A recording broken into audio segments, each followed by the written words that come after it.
More watches issued, of course, as that storm continues its jaunt toward the west and northwest through the weekend. It is at this point forecast to roll across western Cuba as we head into Monday afternoon.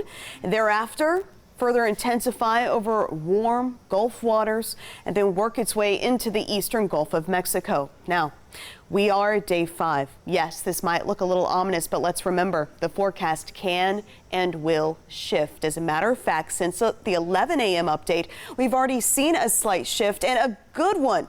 It's moving a little farther toward the north and west. So these little nuances, these little shifts based upon the latest data into the National Hurricane Center, that is what we're keeping an eye on. But also I want to point out, this is where the center of the storm is forecast to go. So we could still see impacts outside of that. Just want to keep that in mind, because even if that storm, say, moves right here, well offshore, we could still deal with some impacts. So plenty of things for us to be monitoring closely. Meanwhile, 3 named systems right now in the Atlantic. We have Fiona, which is taking aim at the Canadian Maritimes. That's going to be actually making landfall with Category 2 force winds as we head into tonight through the weekend. Over here, we have Tropical Storm Gaston. Azores keeping a close eye on that.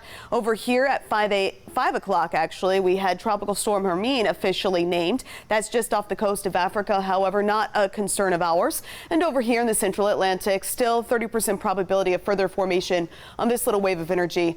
Plenty for us to be watching, but as of right now, we're really just closely monitoring what we are expecting to develop in the Caribbean, especially potential impacts heading into next week.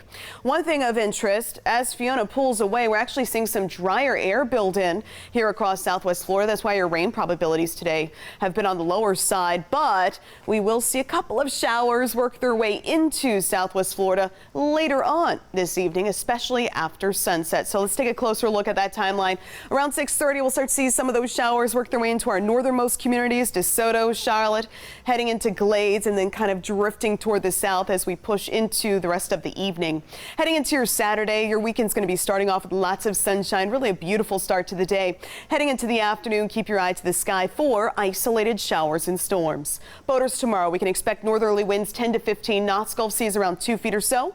Moderate chop for those inland waterways and bays. Your UV index, unsurprisingly, staying very high, but overall looking at some pretty nice beach weather for most of tomorrow. Just those isolated storms developing late in the day.